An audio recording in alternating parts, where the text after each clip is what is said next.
നിക്കാഹ് കുത്തുബയിൽ കേട്ട ഒരു കഥ പറയാം. നമുക്കറിയാം, പ്രവാചകപുത്രി ഫാത്തിമ ബീവിയുടെ ഭർത്താവ് അലി റളിയല്ലാഹു അൻഹു പരമദരിദ്രനായിരുന്നു. ഗർഭിണിയായിരിക്കെ ഫാത്തിമ ബീവിക്ക് വല്ലാത്തൊരു കൊതി തോന്നി, നല്ല മധുരമുള്ള ഈത്തപ്പഴം കഴിക്കാൻ. ബീവി തന്റെ ആഗ്രഹം പ്രിയതമനോട് പറഞ്ഞു. കേട്ട പാതി കേൾക്കാത്ത പാതി അലി റളിയല്ലാഹു അൻഹു ഈത്തപ്പഴം വാങ്ങിക്കാൻ വേണ്ടി കടയിലേക്ക് പുറപ്പെട്ടു.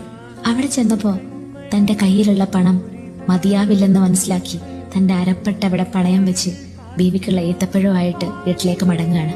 വരുന്ന വഴി ഒരു ഭിക്ഷക്കാരനെ കണ്ടു. അദ്ദേഹം അലിയോട് ചോദിച്ചു, അങ്ങയുടെ കയ്യിൽ എന്തെങ്കിലും ഉണ്ടോ? ദിവസങ്ങളായി ഞാൻ ഭക്ഷണം കഴിച്ചിട്ട്. അലി റളിയല്ലാഹു അൻഹു ഒന്നും ആലോചിച്ചില്ല. തന്റെ കയ്യിലുള്ള ഈത്തപ്പഴം അദ്ദേഹത്തിന് നേരെ നീട്ടി. ആ ഈത്തപ്പഴക്കൂടയിലെ അവസാന ഈത്തപ്പഴവും അയാൾ കഴിക്കുന്നത് നിർനിമേഷനായി അലി റളിയല്ലാഹു അൻഹു നോക്കി നിന്നു. വെറും കൈയോടെ തിരിച്ചെത്തിയ അദ്ദേഹം നടന്നതെല്ലാം വിവരിച്ചു. എന്നിട്ട് ചോദിച്ചു, ഫാത്തിമ, നിനക്കെന്നോട് ദേഷ്യം തോന്നുന്നുണ്ടോ? അത് കേട്ടതും ഫാത്തിമ ബീവി അദ്ദേഹത്തെ കെട്ടിപ്പിടിച്ചിട്ട് പറഞ്ഞു, പ്രിയപ്പെട്ടവനെ, എനിക്കൊരിത്തിരി മധുരം കഴിക്കണമെന്നുള്ള ആഗ്രഹം മാത്രമേ ഉണ്ടായിരുന്നുള്ളൂ. പക്ഷേ അങ്ങയുടെ പ്രവൃത്തി എനിക്ക് ഇരട്ടി മധുരം കഴിച്ച സന്തോഷം നൽകുന്നു. എന്തു ഭംഗിയുള്ള പ്രണയമാണല്ലേ! എത്ര മനോഹരമായ മനസ്സിലാക്കലുകളാണല്ലേ അവർക്കിടയിൽ ഉണ്ടായിരുന്നത്!